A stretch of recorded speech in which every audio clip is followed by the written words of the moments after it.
Coming up today, in the latest twist in Korea's surveillance scandal, the apparent suicide note of a spy agency employee recently found dead says the agency did not use its controversial hacking program to snoop on South Korean civilians. North Korea rejects not one, but two offers for talks issued by South Korea last week. Pyongyang says the timing isn't right, considering the frosty atmosphere between the Koreas. First, with no new MERS cases in over 2 weeks, the Seoul hospital, seen as the epicenter of the outbreak, resumes full services for the first time since mid-June. Stay tuned for these stories and more.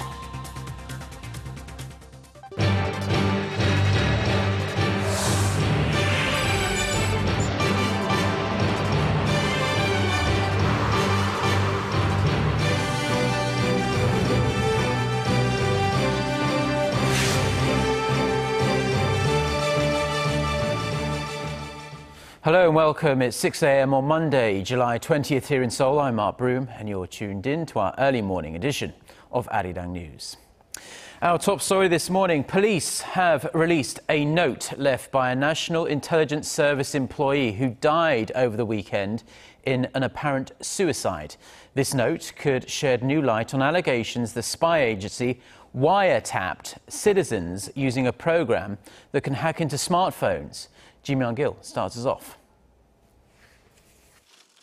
The spy agency employee, surnamed Im, was found dead in a car on Saturday on a road in Yongin, Gyeonggi-do Province. In the car, authorities also found a 3-page handwritten note that could help resolve questions about where and how the NIS used the hacking program.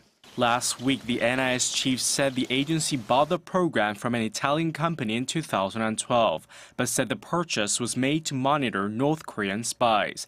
Im, who authorities say purchased and ran the hacking program, wrote in the note that the NIS never used it to monitor civilians or other citizens in relation to elections. He also admitted to deleting information about the program from the NIS system. The note said, in part, "I decided to delete information that created misunderstandings about our counterterrorism and covert operations on North Korea, but there is nothing to worry about regarding my actions." Authorities now say the information can be recovered. Korea's rival parties had mixed reactions to the note. The ruling Saenuri party said once the deleted information is restored, the truth will be revealed, and urged the country's political parties not to overreact. The main opposition New Politics Alliance for Democracy party urged a thorough investigation into the case, saying that it must have felt burdened by his knowledge of the program, leading him to commit suicide. The NIS plans to give lawmakers the usage records of the controversial hacking program next week to ease concerns that covert operations were carried out on ordinary citizens. Ji Myung-gil, Arirang News.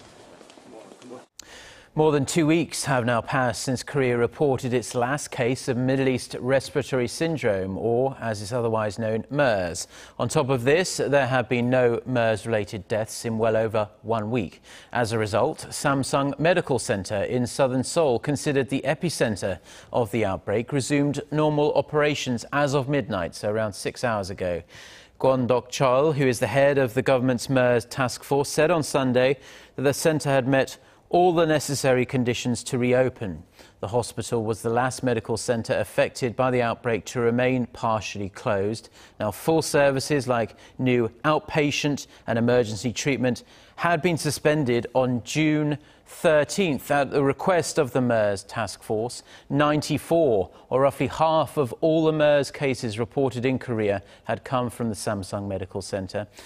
Now, the MERS outbreak appears to be on the edge of being declared over here in Korea. 136 of the 186 confirmed MERS cases have made full recoveries.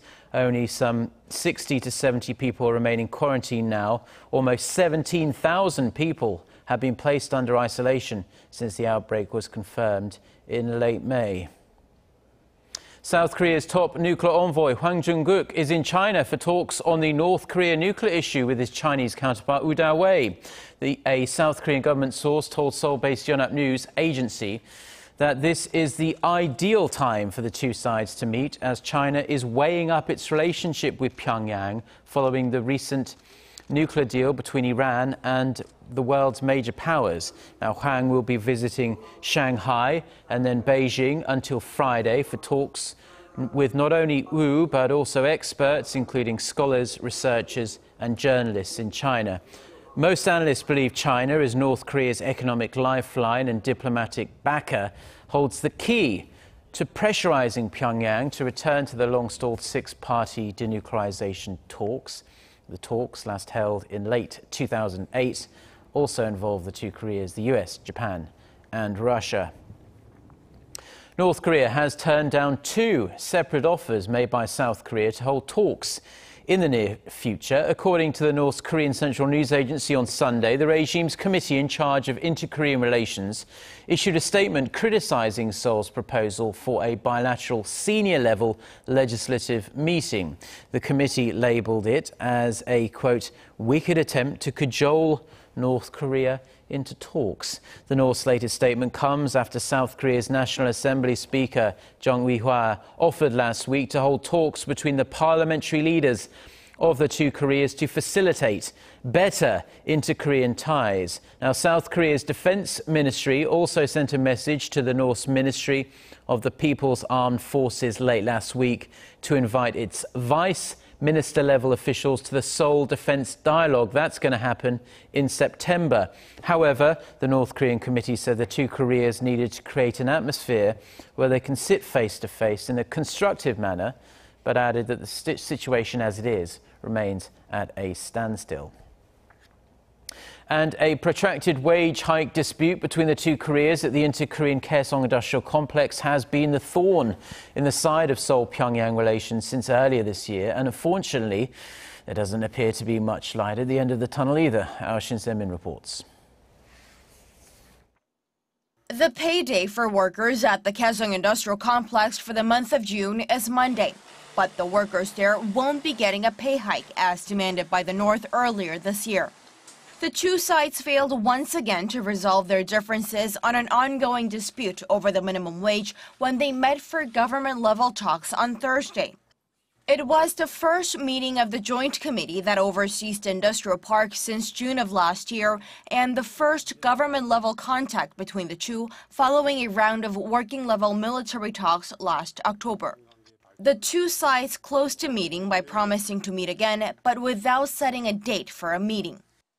The wage row there has strained inter-Korean relations since February. That's when Pyongyang unilaterally demanded that Seoul raise the minimum monthly wage for North Korean workers by over 5% to $74. Seoul rejected the move, calling it a breach of a 2004 agreement stipulating that the two sides set wages together. In late May, the North accepted the South's tentative offer to pay wages at the current amount of $70.35, buying some time for further talks on the issue. Shin Se-min, Arirang News. German Chancellor Angela Merkel says she's prepared to consider providing extra debt relief measures to Greece once its latest economic reforms are worked out. In a television interview on Sunday, Merkel said she was ready to discuss reduced interest rates and extended maturity dates as well. Merkel stressed, however, that this would happen only after the details of the latest bailout have been hammered out. She also stated that there would be no debt write-off happening. The €80 billion bailout deal, agreed after marathon talks between Eurozone leaders early this month, was conditional on Greece imposing extremely tough new economic reforms. Some relief for Greeks, though, as the country's banks are set to open on Monday for the first time in a couple of weeks.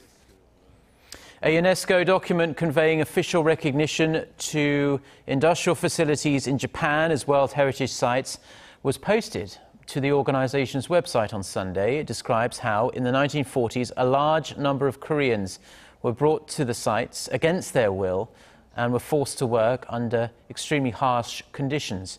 Nearly 60,000 Koreans were forcibly recruited to work at 7 of the 23 sites which were added to the UNESCO list earlier this month. And as a follow-up to that, Japan's foreign ministry is known to have expressed concerns to Prime Minister Shinzo Abe during negotiations between Seoul and Tokyo over that UNESCO listing of Japan's industrial sites. Tokyo-based Kyodo News Agency reported Sunday that after Abe was briefed by the ministry that if the listing was not approved by the 21 member states of the UNESCO World Heritage Committee, it could end up going to a vote. The ministry expressed concern, saying that if that happened, their move could be rejected, as many member countries had sided with Korea and its appeal to acknowledge the use of forced labour of Koreans during the colonial period at those sites.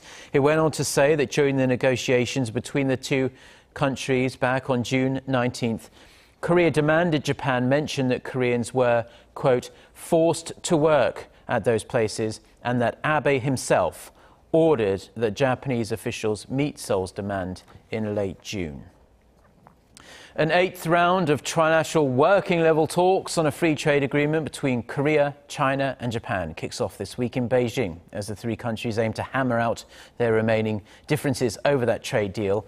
Seoul's Trade Ministry says the three sides will focus on issues like modalities for lifting tariffs and ways to free up the surface and investment sectors. The talks are set to last all week long. The country's chief negotiators will meet again in China sometime in September as well. Now, if this deal is signed, it will mark Seoul's first ever trade pact with Tokyo, free trade pact, as it already has a deal with Beijing. Now, fresh from winning shareholders' approval for its merger with its affiliate, Samsung C&T has unveiled its vision for the next 5 years. The construction arm of Samsung Group says that following its planned merger, which will go ahead with Seoul Industries, it's aiming for sales of more than $52 billion by the year 2020, and that's a jump of over 10% compared to now.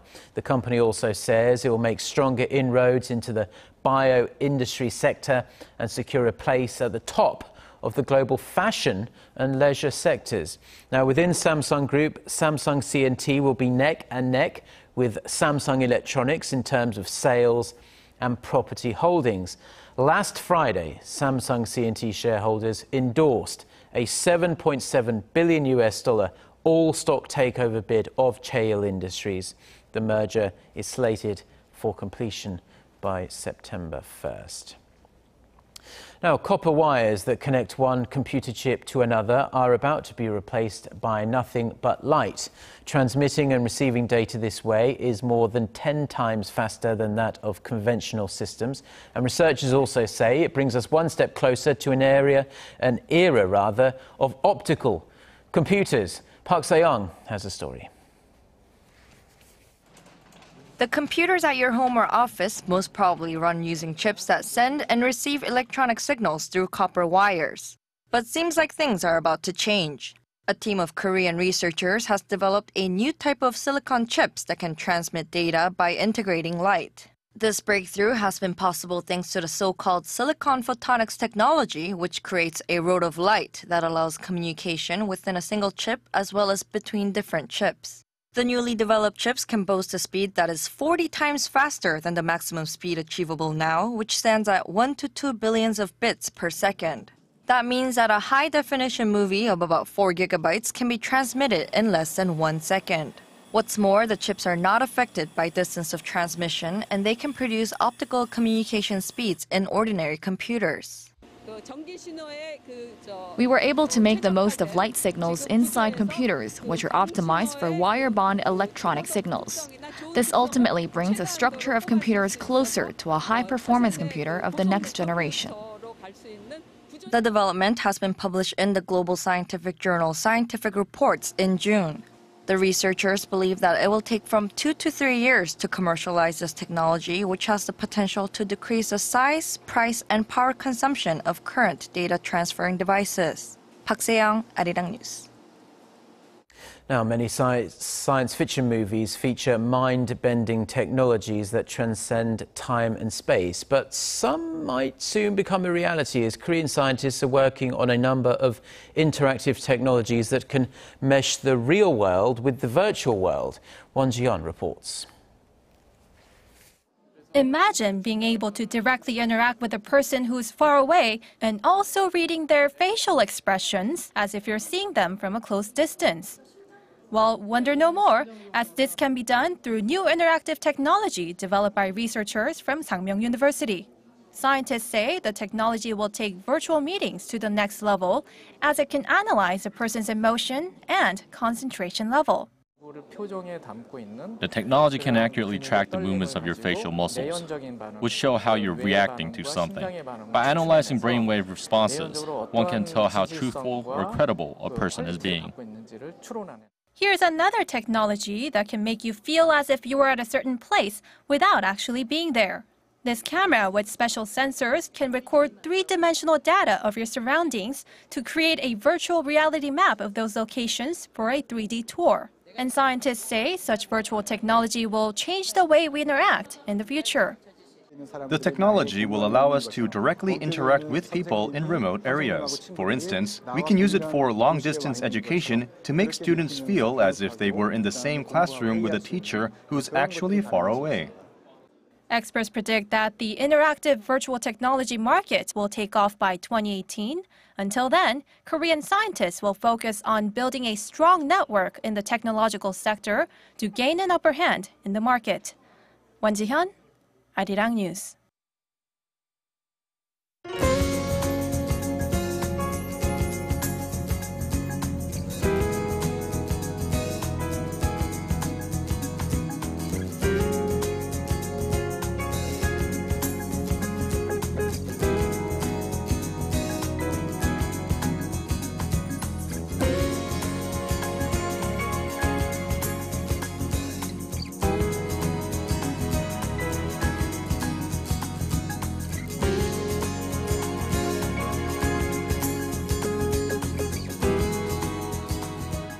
Well, those are the stories we have for you at this hour. Stay tuned for Business Daily. That's coming up at 8 a.m. Korea time. And we'll be back with our next newscast at noon. Until then, goodbye.